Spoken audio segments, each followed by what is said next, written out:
ابو سمبل اللي كان عليه مسيو هناك، ابو سمبل مش معبد على فكره، ابو سمبل معبدين، معبد كبير معبد صغير. المعبد الصغير بناه الملك رمسيس الثاني عشان يديه على سبيل التعديل، على سبيل التعديل مين؟ لمراد. معنى انه بيديها حاجه زي كده زي دلوقتي انا بديك قصر، بديها قصر، يعني بديها قصر الملك بتاعه مثلا. ليه يسوي كده؟ معنى انه يديها المعبد ده ويبنوا لها بنسميه معبد صغير، معبد البرتاري زوج المحبوبه الملك رمسيس الثاني. هفيده الملك رمسيس الرابع.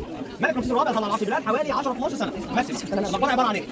لما اتكلم عن المقبره في كتب، يعني المناظر الموجوده بداخل المقابر بتاعته عموما تمام ماخوذه من كتب طبعا اسمها الكتب الجنائزيه. الكتب ايه؟ الجنائزيه. عندي 12 18 كتاب، اشهرهم 3 كتب. اول كتاب اسمه ايمي دوار. ايمي دوار باللغه العربيه معناها كتاب الموتى. طبعا ده يعني عندنا القران الكريم، مش عندنا ايات القران ماذا يحدث معنا داخل المقبره، حياه البرزخ وهو تمام. هم نفس الكلام عندهم، كان عباره عن ايه؟ كان عباره عن كام؟ عن 18 كتاب. تمام 18 كتاب، اشهر 3 كتب. اهم كتاب عندهم اسمه ايمي دوار كتاب الموتى. ثاني كتاب حضرات كتاب اسمه كتاب الارض. ثالث كتاب اسمه كتاب ذا بوك ذا جيت كتاب البوابات. تمام بس اشهرهم ايمي دوار. فمعظم المناظر موجوده داخل المقابر عموما ماخوذه من ايمي دوار. طيب المنظر الملك ده احد ملوك الاسره ال20 ظل على عرش البلاد 12 سنه تقريبا. تمام المقبره عباره عن ايه؟ رام المنحدر اهو. تمام عندي بعد كده غرفه الدفن اهي، بعد كده عندي ايه؟ الغرف اللي هي الاساس الجنائزي. 3 كل مقبره بتضم 3 عناصر ومره كده رام كده منحدر. تمام غرفه الدفن غرف الاساس الجنائزي. طيب احنا هنا مبدئيا هنخش من هنا اهو ماشي. عندي المنظر ده اول منظر هو رقم 1 اللي هو ده. المنظر ده مش منظر فرعوني، المنظر ده منظر قبطي مسيحي. ليه؟ في القرن الرابع الميلادي، في القرن الرابع الميلادي اتوا المسيحيين الى هذا المكان.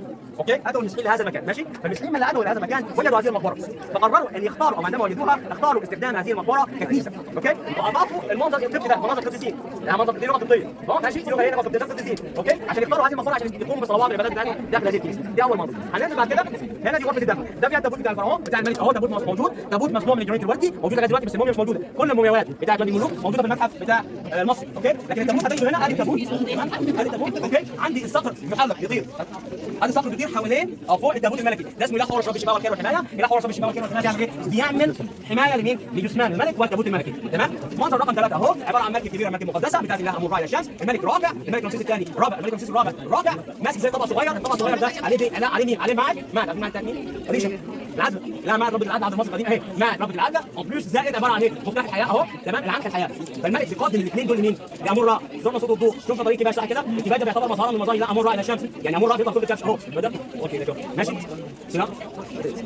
اوكي صور يا عمي حتى مين اللي تمام. هنا عندي عباره عن ايه؟ عباره عن الملك هنا بيقول لك ايه؟ بيقدم لي له الراي الى الشمس عشان بيقول لك انا محتاج ايه معنى ده؟ ايه تعبير المنظر؟ او المنظر ده معناه ايه؟ الملك المحتاج حياه سعيده ابديه توصل العدل داخل البيت الابدي بتاعه. بعد كده بننزل هنا دي غرفه الدفن، غرفه الاوفرنج باب القرابين. وبعد كده منظر القرابين هتخش هنا غرفه التابوت. هتبص في السقف كده، هتبص في السقف هناك هتلاحظ واحده عامله كده، هتشوف واحده عامله كده. مين الست دي؟ دي الست دي لها نوت. مين نوت؟ لها نوت دي ربة السماء. شوف عند المصريين قدماء. اوكي بتعمل ايه؟ مره بتبتلع الشمس، معنى ابتلاع الشمس مره بتبتلع الشمس، معنى ابتلاع الشمس يعني الحياه الدنيويه الملك هي انتهت ثم تلد الشمس. معنى تلد الشمس يعني الحياه الدنيا الحياه الابديه للملك سوف تبدا في مقبره. يلا بنبتدي هنا بمقبرة رمسيس الرابع. زي ما انتوا شايفين كارت الدخول او تذكرة الدخول. مع كل مقبرة بندخلها الامن اللي على الباب بيعمل لها خرم بالخرامة، لان قلت لكم في الفيديو اللي قبل كده ان التذكرة بنقدر ان احنا ندخل بيها ل3 مقابر. حقيقي منظر الالوان على الجدار على الحيطان يعني مبهرة جدا جدا. ان الالوان دي عدى عليها الاف السنين بالنقش وبالالوان دي، حقيقي مبهرة.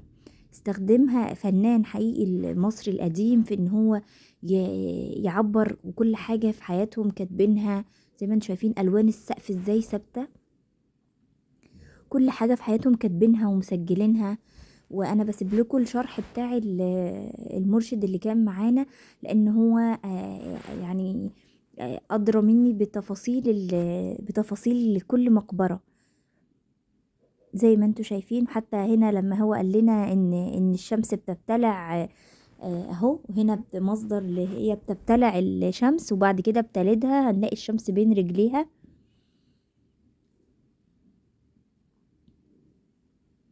كل ده هم مسجلينه كتابة على الجدران. ده كده سقف المقبرة.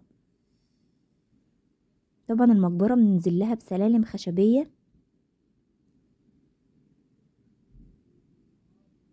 زي ما انتوا شايفين. الجدران محفورة وبألوان مبهرة. وده المقبرة نفسها من الجرانيت ومحفور عليها برضو.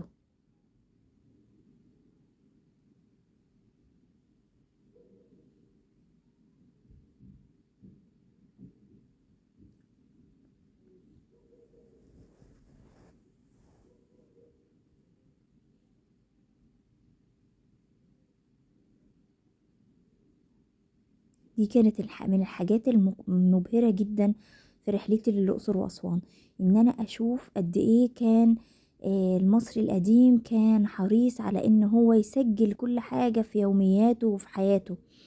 قد إيه الحاجات دي أخدت منهم وقت وجهد إن هم يعملوا كل ده وينقشوا كل ده. المساحة ما هياش صغيرة، المقبرة الواحدة مساحتها كبيرة جدا، بننزل لها بسلالم كتير زي ما انتوا شايفين، من أول ما بندخل لغاية ما بنخرج وهي مليانة نقوشات. ليه؟ ان التابوت نفتح كده شويه يا جماعه للناس. التابوت نقل الى فين بره؟ الى متحف القاهره، متحف التحرير. اوكي، طب المناظر بالذات انت بتخش اهو، ده انا كده عندي غرف جانبيه، الغرف الجانبيه زي ما اتفقنا لوضع الاساس الجهازي الخاصه بالفرعون، تمام؟ بعد كده عندي غرفه الدم خالص الاخيره، تمام، ولكن ما فيهاش تابوت الملك. طب ايه فيها مقبره؟ مقبره بتخش كده على ايدك الشمال وعلى ايدك اليمين بتلاحظ الملك، تمام، رمسيس التاسع، وهو بيقوم بالصلوات والعبادات الجنازيه بعد موته مع الاله حورس رب الشفاء، سوري، مع الاله امون را اله الشمس، ولكن بصوره ايه؟ بصوره الكبش، تمام؟ بعد كده هتلاحظ في كبرى جوه، كبرى رب الحمايه. على فكره عندي 2 كبرى مش كبرى واحده، في كبرى براس واحده دي رب الحمايه. لو انت عملت سيرش على جوجل في كبرى ب2 راس اللي اكتشفها الصينيين، اوكي؟ قبل الصينيين الفراعنه اكتشفوها، فدي ربة شرع عند المصري القديم اللي هي 2 راس، لكن براس واحده دي ربة خيل. وفي كبرى ب3 رؤوس، يعني في مقابر عندي فيها كبرى براس، في براسين وفي 3، اوكي؟ تخيل صح؟ لا الجين بالظبط كده، يعني الصينيين وجدوا براسين بس متعدده لسه، تمام؟ لاحظ جوه هتلاحظ كده مناظر يا جماعه. مين كده؟ مين دول المربوطين في ظهرهم؟ دول الاسرى بدون صولتات، يعني بدون ايه؟ بدون الرقبه بتاعته او الراس بتاعته، تمام؟ ادي كابتن الباب عندي منظر فوق كده قرص الشمس، تمام؟ الفرعون بيتعبد بقرص الشمس امون را. كمان عندي منظر جوه عباره عن الكهنه بتوع المعبد، كهنه رمسيس بيعملوا ادوريجا بيتعبدوا اثناء اللي هو شروق مين؟ شروق الشمس. كمان في منظر لزوجه الملك ماسكه زي كسرونه حله، الكسرونه دي او الحله دي فيها ماء مقدس، تمام؟ تفوض على ماء مقدس وتقدم قربان لمين؟ للاله امون را. ودي معانا مقبرة رمسيس التاسع زي ما انتوا شايفين. ادي كده التذكرة بقى فيها 2 خرم. ده شكل الكبش اللي هم اله الكباش اللي هم بيؤمنوا بيه.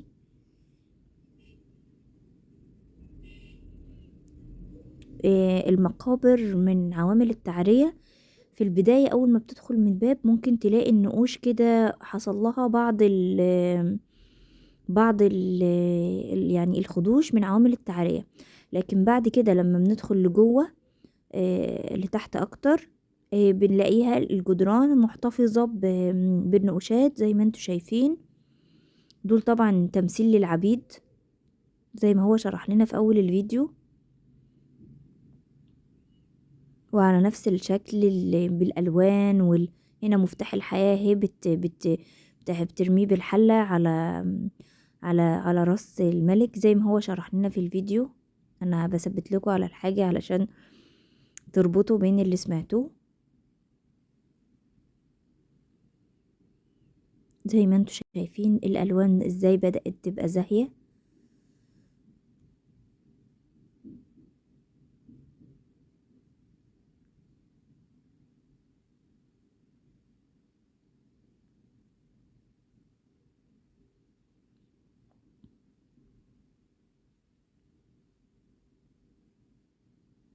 انا بعمل لكم زوم على السقف وعلى الاماكن اللي فوق.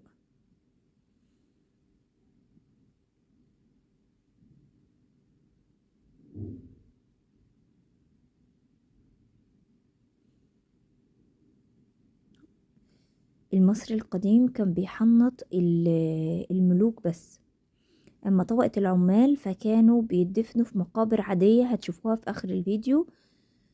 وكانوا بيدفنوا دفن عادي، مش بيتحنطوا.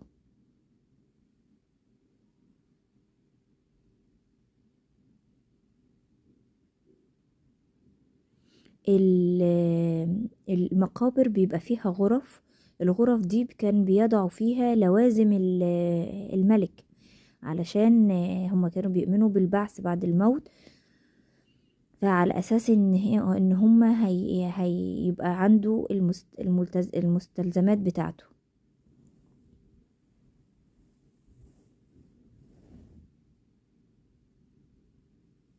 من اواني لملابس لكل حاجة بيحتاجها الانسان يعني في حياته العادية.